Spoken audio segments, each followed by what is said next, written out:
Good afternoon, dear students. In this video lecture, I will be discussing exercise C.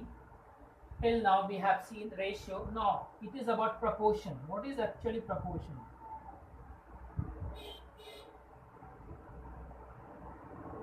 Suppose I have two ratios. Say, for example, 4:7. Right? If I have 4:7, one ratio, and the other ratio is like 28:49. Two ratios are there. One is 4:7 and 28:49. Now the word proportion means actually equality of two ratio. Equality of two ratios is said to be proportion.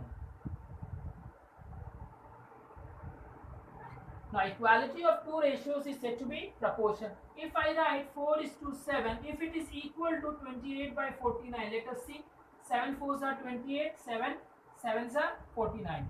So therefore 4:7 is proportional to, is equal to 28:49, and the symbol of proportionality is 4:7. These four dots, 1 2 3 4 dots, is said to be the equality. This is said to be the proportional symbol.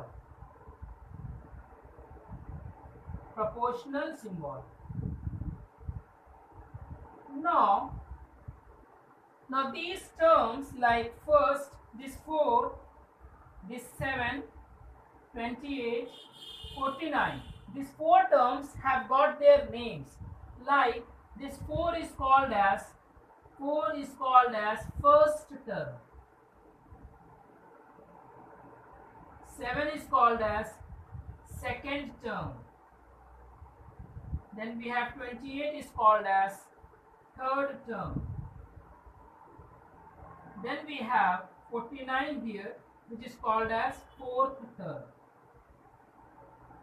Now, since this number was very small, I just showed you that if the two ratios are equal, if the two given ratios, you are able to write it equal to, and you see that left hand side is equal to right hand side after simplification, then you can say that these two ratios are in proportion.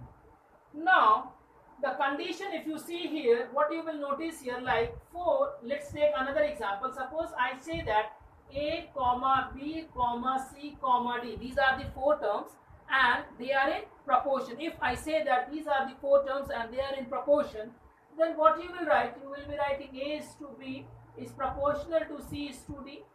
Now A upon B is equal to C upon D. Similarly, you can write A into D is equal to B into C. This is also possible. That means first term multiplication with last term and these two middle terms, if their products are equal, their multiplication, if their products are equal, then these two terms are said to be in proportion. Now these two middle terms, first of all, these 1 2 3 terms, four terms, these are called first term, second, third and fourth term. The other name for these two terms are called as, these two middle terms are also called as mean terms. Mean, M-E-A-R, M-E-A and mean terms.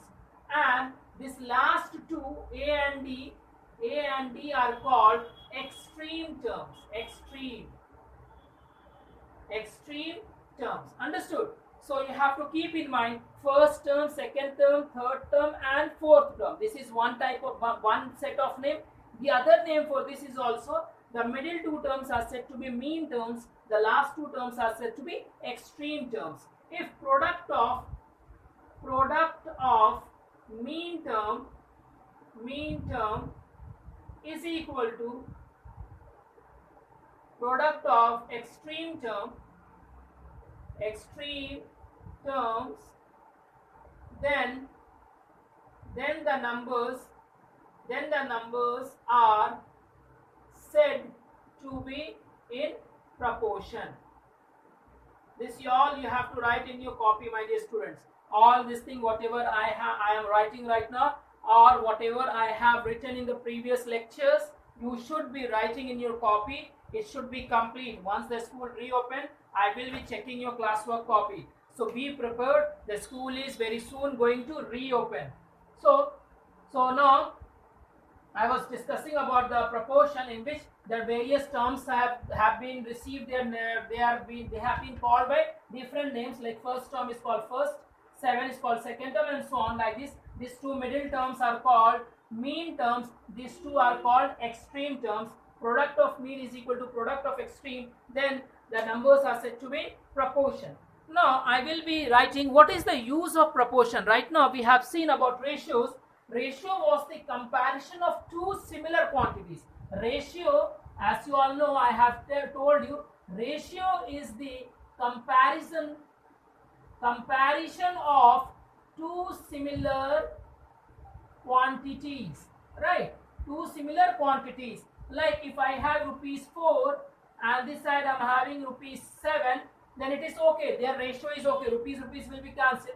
Now that side, for rupees 4, if I am able to buy 28 meter clothes, for rupees 7 I am able to buy 49 meter clothes, then I can write that 4 is equivalent to 28, 7 is equivalent to 49, right? Then I will be writing this. So this is the meaning of proportion.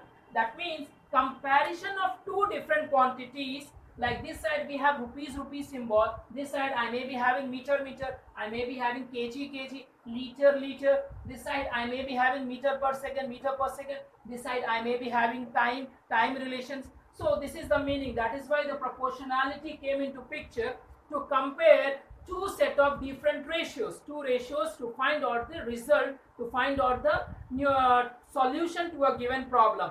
Now this all thing we will be seeing in the exercise D. Right now we have to see how this proportion is going to be simplified, how you are going to solve the numerical problems. In exercise D, you will see the uses of proportion, how to calculate, how to find out the values of one or two quantities. Okay, so right now I will be discussing now exercise this 8C only, some of the numericals that is given in our exercise book.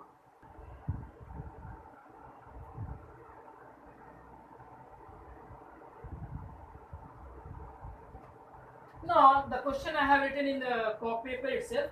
Determine the following numbers in the proportion. So question number 1 says that we have four numbers, 8, 10, 16 and 20. These are the four numbers. We have to see whether these numbers are in proportion or not. Now the most important thing that you have to note, keep in mind that the sequence of the numbers is very important in calculating the ratios or in finding the proportion of the numbers. Sequence means the way it is written, you should write the numbers as it is, and then you will consider this as first number, this as second term, this as third term, this as fourth term. So the sequence is very important, my dear students. You should not just jumble the sequence. So you have to see whether these numbers are in proportion or not. So what you are going to do, you will be writing 8 upon 10 is equal to 16 upon 20. Now you can see 2 4s are 8, 2 5s are 10, 4 4s are 16, 4 5s are 20. So 4 upon 5 is equal to 4 upon 5. Therefore you can say the numbers are in proportion. Okay, the numbers are in proportion. This is first method. Second method also you can apply. You can write like 8 into 20 is equal to 10 into 16. So product of mean into product of extreme terms. So it is 160 is equal to 160. Then also you can say the numbers are in proportion. So this way you are going to solve question number 1 as well as question number 2. Now I will be discussing some more like question number 4. There are fill in the blanks is given. They are saying that the numbers are in proportion. You have to find the numbers suitable for the blank space. So here you are having like 50, then you are having 75, then you are having 30, then one fill in the blanks space. Okay, at what number you should write here, so that the numbers, all the four numbers will become will be in the form of proportion. So what method you can take? I will write like, let the number be here x. I will assume let the number be x. Then I will say 50 upon 75 is equal to 30 upon x. Why I will write? because the question says that these four numbers are in proportion, which number should come here so that the entire number will be in correct proposition. So I can write 25 2s are 50, 25 3s are 75. Now if I see here, I can get 2 by 3 is equal to 30 upon x. So x will be equal to 30 into 3 by 2. Cross multiplication, yes. Now 2 into 50. So therefore x will be equal to 45. So in this way you will solve question number 4, fill in the blanks part. Question number 4, fill in the blanks. This was like question number 1 as well as question number 2. You are going to solve in this way. Question number 4, for fill in the blanks space, you are going to assume the number to be x. Now another I have taken as like 16, 64, fill in the blanks, and then 72. This again is another example of your exercise only. So what number should be here? I will be writing x. Then I will write 16 upon 64 is equal to x upon 72. 16 ones are 16, 16 fours are 64. So 1 upon 4 is equal to x upon 72. Therefore, you will write 72 upon 4 is equal to x. Therefore, x should be equal to 80. So in this way, you are going to simplify the problems. Another example is like 200 milliliter is to 2.5 liter is equal to, fill in the blanks, is to rupees 50. I think something I have done is wrong. It will be like rupees only. It will be rupees 2.5 rupees and 50 rupees, because if it is milliliter, it cannot be in liter. So it will be amount only. So here again I will assume x. Now if I will write 200 upon 2.5 is equal to x upon 50, then for removal of this I will put 10. This will be removed. 80. So 80 ml or 80 is equal to x upon 50. Therefore x will be equal to 80 into 50 is equal to 4000. 8 into 5, 40. 40 with 2 zeros. 40 with 2 zeros means 40. And if it is milliliter, so you will be writing milliliter also. So in this way you are going to solve. If it is here rupees, here I think I have made a mistake. I have just written. If it is not, then it will be milliliter only. If it is liters, suppose it is liter only, then I will be writing 25 upon this. This will be milliliter only, ml. That means 4 liter. So you have to see that process will be same. If it is here liter also, then also you are going to follow the same procedure. The steps are not going to change. Now question number 6 of your textbook says that the ratio of length is to breadth is 5:2. Length is to breadth is equal to 5:2. Find the length of, if the width is equal to 40, width is equal to 40 meter, then what is the value of length? It is actually in ratio. Now we have to find the value of its length.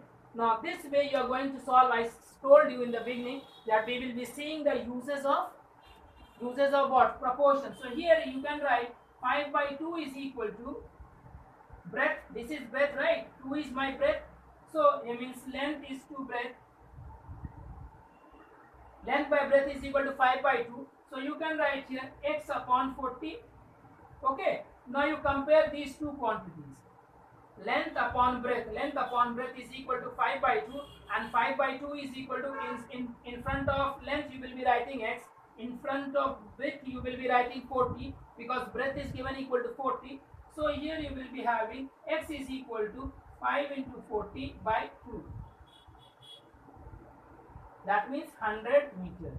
So in this way you will be solving question number 6. Now one of the most important question which I feel is a bit difficult is question number 10 from this exercise. I don't know about how many of you are able to solve, but for me I feel like in this there is something which is new as compared to these previous questions.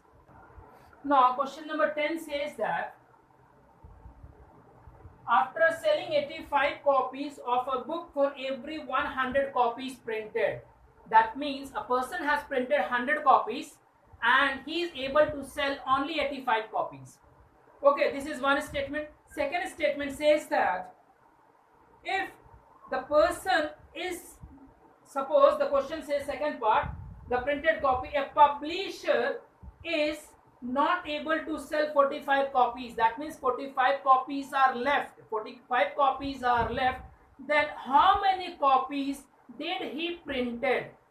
The first part says that out of 100 copies, 100 printed copies, only 85 copies were sold.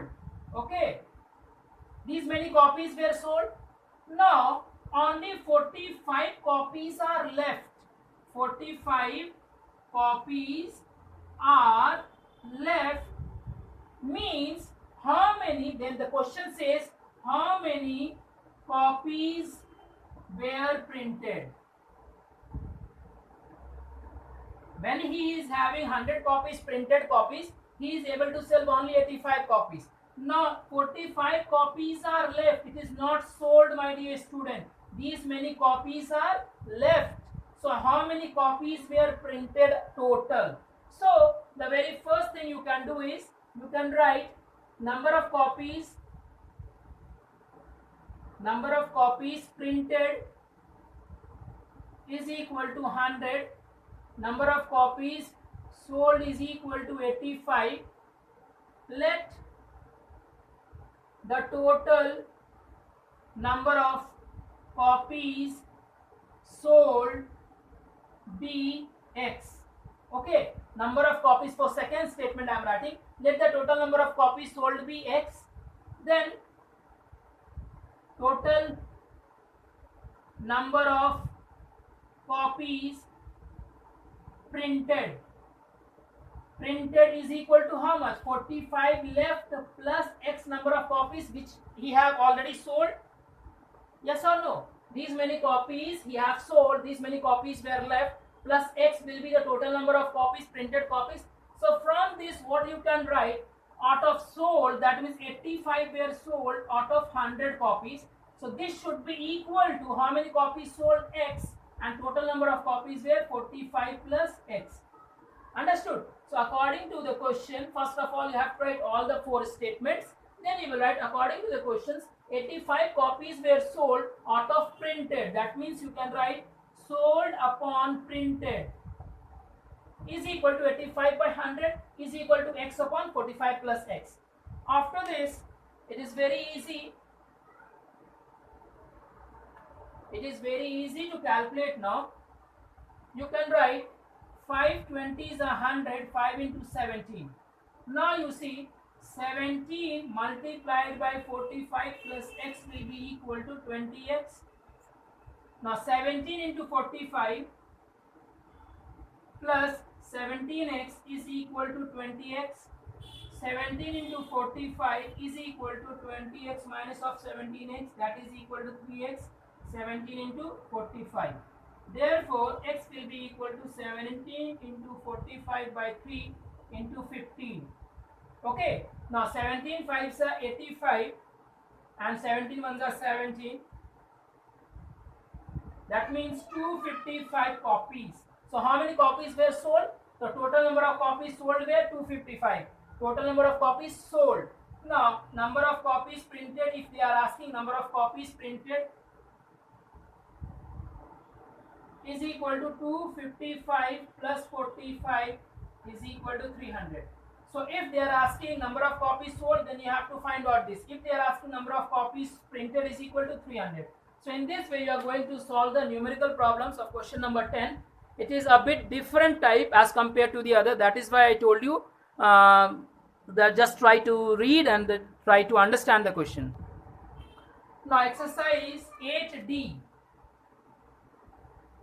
Exercise 8D is actually based on the chapter called unitary method. In this chapter, what you are going to do, what you are supposed to do is, you have to find out the values for always one quantity. Always you have to calculate the values for one quantity. For an example, if I say 4 mangoes can be bought for rupees 20, then what will be the cost of 25 mangoes? If I say 4 mangoes can be bought for rupees 20, then what will be the cost of 25 mangoes? Understood? 4 mangoes are there. One can buy for rupees 20. So for 25 mangoes, how much money is required? So you cannot directly calculate like this. There is one more factor that I will be teaching right now. So but this is based on the unitary method. That means you have to take out first. The easy method is just to take out the cost of one mango. 4 mangoes can be bought for 20. So cost of one mango will be equal to 20 by 4, that means rupees 5. For rupees 5, one mango can be bought. So cost of 25 mangoes is equal to 25 into rupees 4, that means rupees 100. Yes or no? So what you did, you first calculated the cost of one mango, then you multiplied with the total number of mangoes that you are supposed to buy. The total number of mangoes that you are supposed to buy, that is what you have multiplied with cost of one mango. Now the other method, which is easier method, which I feel no need of doing all these things, you will be writing multiplying factor. You will be writing like method 2, it is multiplying factor. Now multiplying factor, what is that? It is actually original upon final. It is actually final upon original. Now what is final and what is original value? Now as you can see, if I increase the number of mangoes, the price will also increase. If I increase the number of mangoes, the price will increase. If I decrease the number of mangoes, then the price will decrease. That means it is in direct proportion. If I increase one quantity, the other quantity will also be increasing. Yes or no? So exercise 8D is based upon direct proportion. This means direct proportion. Now what do you understand by direct proportion? The term direct proportion means if I increase one quantity, the other quantity will also increase. If I decrease another quantity, the other quantity will also increase. For example, here, if I am having 4 mangoes, it costs how much? Rupees 20. Now, if I want 25 mangoes, the cost came out to be rupees 100. Yes or no? If 4 was there, 20. If 25, then it became 100. If I will decrease, then both the quantities will decrease. So in such a case, when both the quantities are directly changing, then your multiplying factor will be always what you are supposed to find. What you are supposed to find, the price of 25. So this will be your final value. And what is given, this is rupee symbol. So here also you will see the rupee symbol. So this will become your original value. So you can simply write multiplying factor as 25 by 20. Then cost is equal to cost of 25 mangoes is equal to 25 by 20 into whatever number is left. This number was left. Already you have used these two numbers. So you have to multiply with 4. Okay. So it is like our final value, no? 25. 20 upon 25. 20 upon 25 into 4. So cost of 25 mangoes. So cost of 1 mangoes. No, here we are having 4. We have 4 mangoes here. Okay, sorry, my dear student. I made a mistake again. So here it was 25 mangoes, not rupees. Here it was 25 mangoes, but I took it as rupees 25. That is why I made a mistake. Here we are having 25 mangoes. Here we are having 4 mangoes. So final will be like 25 upon 4. Final, what you are supposed to find? What is given? Mangoes. Cost is here. So you will be writing 20. 4 5s are 20. Then 25 into 25 is equal to 125. Here we were having 5 now. So it will become 125. Here I wrote 4 by mistake. This number I have copied. It was my mistake. Now, same way we will be solving some of the questions. Then you will try to understand, my dear students. Now, like question number 1 says that I will be using that unity method that which I have taught you right now, so that it will be easy for you and it will be best. It is one of the best method and it will be helpful in your next class, that is in class 8 also. So here we are having 18 eraser cost rupees 72. What is the cost of one eraser? So this is direct relation. If I will increase number of erasers, cost of eraser will also increase. If I will decrease the eraser, then cost of the number of total decreased eraser will also will decrease. Okay, so here multiplying factor you will write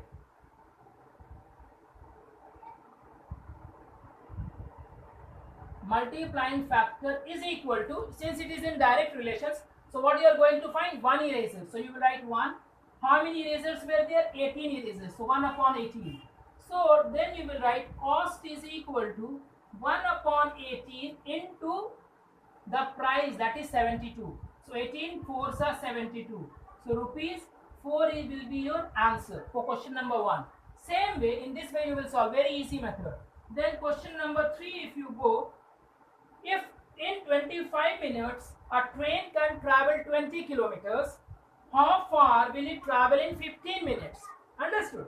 Now again, if time will increase, the distance covered by a train will, or a moving vehicle will obviously increase. If time increases, if everything remains constant, there is no change, there is no stoppage at all, keeping an ideal condition, the distance will also increase with the increase in time. If time will decrease, then distance covered in the next moment will also decrease. Suppose I say I traveled 1 kilometer in 10 minutes. Fine. Now if I say that I have to cover, how much will I cover in 5 minutes? So definitely the distance will be less as compared to the previous. So it is a direct relation. So you will be writing, again you will write multiplying factor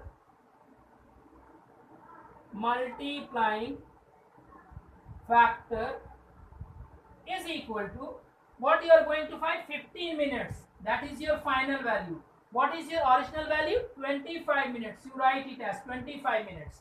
Ratios are there, 25 minutes and 15 minutes. Minutes will cancel. Now you have to find the distance. How far? That means distance. Distance is equal to 15 by 25 into 20, because 20 kilometer is there. Now 5 3s are 15, 5 5s are 25, 5 4s are 20. That means 12 kilometer. Correct? Now in the same way, if you go by question number 5, 12 erasers cost rupees 15. How many can one buy for rupees 20? So 15 rupees was there, 12 erasers. If I have 20 rupees, that means more money, I will be able to buy more number of erasers. So again you will find multiplying factor. Multiplying factor, what you are going to find? You are going to find for rupees 20. So you will be writing first 20. Then what was the money given earlier? 15 rupees. So you will write 15. Now number of erasers. Number of erasers is equal to 20 by 15 multiplied with, how many erasers were there? Initially 12. So you will multiply with 12. Now 5 4s are 20, 5 3s are 12, 3 1s are 3, 3 4s are 12. That means 16 erasers can be bought. Right? So in this way you will be solving question number 5. Now we are moving on to question number 7. Now question number 7 says a boy can run 49 meters in 6.9 seconds. How far can he run in 4.5 seconds? This question is same like this one. So you will again write multiplying factor